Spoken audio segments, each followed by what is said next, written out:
देखिए second chapter के numericals करना है। फर्स्ट क्वेश्चन है the physical quantity having SI unit Newton पर कूलम इंटू मीटर, न्यूटन पर कूलम इंटू मीटर इज किस क्वांटिटी की हो सकती है ये? न्यूटन पर कूलम मीटर। हाँ, न्यूटन पर पोटेंशियल की इंटू मीटर, न्यूटन पर कूलम इंटू मीटर। देखिए न्यूटन पर कूलम इंटू मीटर, ये यूनिट एक मिनट चेक करते हैं क्योंकि इसमें कुछ मिस्टेक लग रही है क्वेश्चन।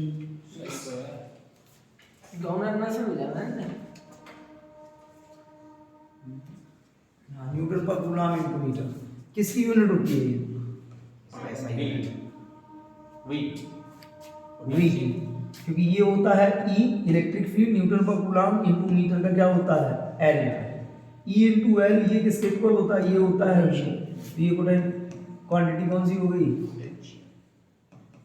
पोटेंशियल। क्लियर? सेकंड अगर हम बात करें, a portion proton released from rest in an electric field will start moving towards a region of, क्या रिलीज किया जा रहा है? प्रोटॉन।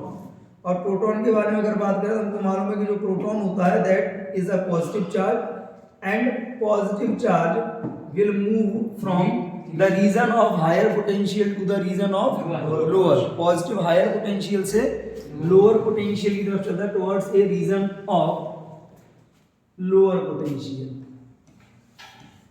हायर से लोअर की तरफ जाएगा in the field. Clear? The work done in moving a charge particle between 2 points in a uniform electric field does not depend on the path followed by the particle y. The work done in moving a charge particle between 2 points in a uniform electric field does not depend on the path followed by the particle, because the formula of work done is equal, W is equal V delta V into Q, where delta V is the potential difference। क्या होता है? Potential difference है।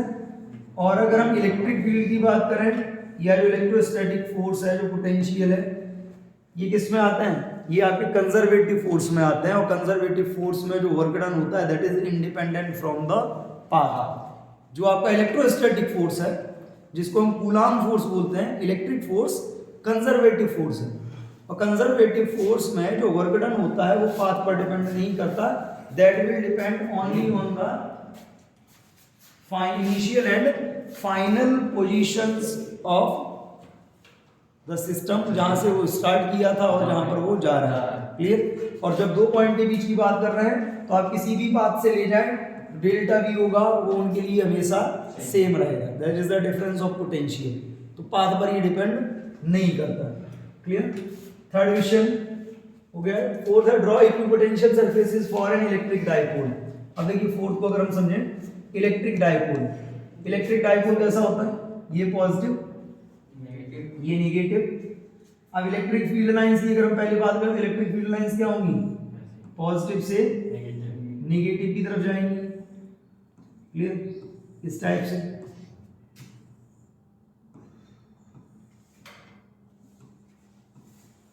इस type से जाती है electric field lines. ठीक है? और इसमें अंदर जाती है नेगेटिव में। अगर हम इक्विपोटेंशियल सरफेसेस की बात करते हैं तो अब इनके लिए देखिए इक्विपोटेंशियल सरफेसेस कैसी होंगी वो भी समझ लीजिए। इक्विपोटेंशियल सरफेसेस, ये पॉजिटिव चार्ज वो नेगेटिव। हमने कल भी बताया था कि जो आपके सिंगल पॉइंट चार्ज होते हैं, सिंगल पॉइंट चार्ज की जो इक्विपोटेंशियल सरफेसेस होती हैं वो कैसी होती हैं? उसके चारों तरफ कोसेंट्रिक स्फीयर्स, ऐसे इसके चारों तरफ भी क्या होगा? कोसेंट्रिक स्फीयर्स बनते जाएंगे। और कोसेंट्रिक स्फीयर बनते बनते इस डायपोल का जो सेंटर होगा वहां पर कैसा आएगा? एक नॉर्मल या इक्वेटोरियल लाइन में एक ऐसी सरफेस आ जाएगी जहां पर उसका पोटेंशियल सेम रहेगा, जीरो रहेगा। तो इसका जो इक्विपोटेंशियल सरफेस लाइन पैटर्न होगा वो कुछ इस तरीके से दिखेगा। क्लियर। आगे आते हैं क्वेश्चन नंबर 5 पे। Draw equipotential surface due to an isolated point charge. इसी में से देख लीजिए, केवल पॉइंट चार्ज है, मान लीजिए ये चार्ज है Q, चाहे पॉजिटिव हो चाहे नेगेटिव हो, इसके सराउंडिंग में जो इक्विपोटेंशियल सरफेस बनेगी वो कैसी बनेगी, कोसेंट्रिक स्फीयर्स होंगे जिनके सेंटर पर क्या होगा, चार्ज होगा। इस चार्ज को सेंटर मान के जितनी भी कोसेंट्रिक स्फीयर्स ड्रॉ किए जाएंगे, सारे के सारे कोसेंट्रिक स्फीयर्स जो होंगे वो इसके इक्विपोटेंशियल सरफेस को डिनोट करेंगे। This is the pattern for isolated charge. Last question इसमें दिया है, does the charge given to a metallic sphere depends on whether it is hollow or solid।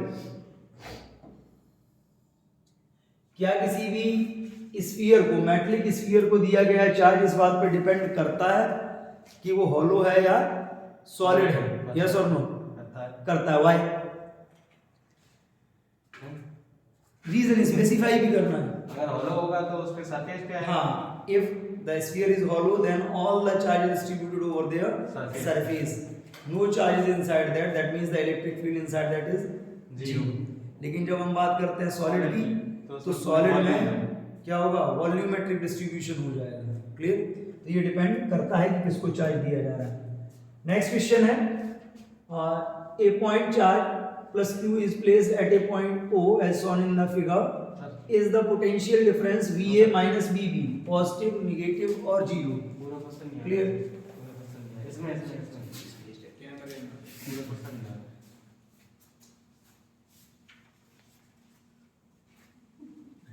Okay, देखिए इसमें है does the given to a metallic sphere, बेटा वो curve है ऊपर चला जाता है, ठीक। does the charge given to a metallic sphere depend on whether it is hollow or solid? Clear? ये हो चुका है, a point plus q is placed at point O shown in figure. Is the potential difference VA minus VB positive, negative और zero? इस type से देखिए, यहाँ पर एक चार्ज है प्लस Q, ये पॉइंट O, ये पॉइंट A और ये पॉइंट B। इसमें बोला ये जा रहा है कि पॉइंट A और B, इन दोनों के बीच जब आप पोटेंशियल डिफरेंस की बात करोगे VA माइनस VB कैसा होगा नेचर वाइज, पॉजिटिव होगा, निगेटिव होगा और जीरो। अब देखिए पॉइंट चार्ज है, आपने पढ़ा हुआ है कि पोटेंशियल होता है that is directly proportional to Q and inversely proportional to R। यानी कि देखो पॉजिटिव है तो पोटेंशियल दोनों पॉइंट का, A का और B दोनों का कैसा रहेगा, पॉजिटिव। R कैसा है, R डिस्टेंस है, A की डिस्टेंस कैसी है, कम, B की डिस्टेंस तो पोटेंशियल किसका ज्यादा, A का, क्योंकि उसकी डिस्टेंस कम है। A का ज्यादा हो गया, B का कम, ज्यादा वाले में से कम वाले को लेस कर लोगे, कैसा, पॉजिटिव, निगेटिव या जीरो, पॉजिटिव। सिंपल सी बात, कैसा आएगा, पॉजिटिव आया लॉजिकली अगर हम देखें, क्योंकि पॉइंट A पास में है और चार्ज पॉजिटिव है। यही चार्ज अगर नेगेटिव होता तो बदल जाता है। क्लियर? नेक्स्ट क्वेश्चन को अगर देखते हैं, देखिए नेक्स्ट अगर बात करते हैं तो नेक्स्ट क्वेश्चन क्या है, next is a charge Q is moved from point A above a dipole of dipole moment P to a point B below the dipole in equatorial plane without acceleration. Find the work done in this process. यहाँ पर देखिए ये एक dipole है plus Q and minus Q, ये point A, ये point B, ये point A और एक पॉइंट B है, ये किस लाइन में है, इक्वेटोरियल लाइन में है। विदाउट एक्सीलरेशन एक चार्ज मूव करता है कहां से, A से B पर। इस प्रोसेस में वर्क जीरो। इक्वेटोरियल लाइन में अगर हम बात करते हैं on an equatorial line the potential is always zero, potential zero. यानी कि हम ये भी कह सकते हैं इक्वेटोरियल लाइन एक इक्विपोटेंशियल सरफेस की तरह बिहेव करती है, हमने पढ़ा। इस पॉइंट का पोटेंशियल भी कितना, जीरो, इस पॉइंट का पोटेंशियल भी कितना, जीरो। वर्क का फॉर्मूला हमने क्या पढ़ा है, VA minus BB into Q। ठीक है, ये दोनों जीरो हैं तो क्या हो गया, zero into Q That means no work is required to move the charge on equatorial line. Clear? अगर हम मूव कराते भी हैं तो इसके लिए हमको कोई वर्क नहीं करना पड़ेगा, ये ऑटोमेटिकली मूव कर जाएगा विदाउट एनी वर्क। मूव करते हैं अगले पे। Why are electric field lines perpendicular at a point on an equipotential surface of the conductor? किसी भी इक्विपोटेंशियल सरफेस पर इलेक्ट्रिक फील्ड लाइंस परपेंडिकुलर ही क्यों होती हैं? कोई और डायरेक्शन भी तो हो सकती थी। वो कंडक्टर है इस वजह से। इक्विपोटेंशियल लाइन कंडक्टर्स नहीं हुआ करती। रीजन सिंपल सा है कि if they are not perpendicular then electric field line में इंटरसेक्ट। अगर वो परपेंडिकुलर नहीं होंगी तो कहीं ना कहीं जाके वो एक दूसरे को इंटरसेक्ट कर जाएंगी, दैट इज इम्पॉसिबल। तो अगर हमको इस रीजन से बचना है कि इंटरसेक्ट करती हैं तो हमको इलेक्ट्रिक फील्ड लाइंस को परपेंडिकुलर इक्विपोटेंशियल सरफेस पर कंसीडर करना पड़ेगा। कॉमन सा आंसर है इसका। ये लास्ट चैप्टर में भी था, वहां पर भी तो ये आया था कि कंडक्टर की सरफेस पर इलेक्ट्रिक फील्ड परपेंडिकुलर ही क्यों कंसीडर किया जाता है। क्या हुआ, नहीं समझ में आया? वो सर आपके कैमरे में क्वेश्चन सही से नहीं आया, एक लाइन पूरी खत्म ही नहीं हुई। Okay. वो ऐसे रहते थे।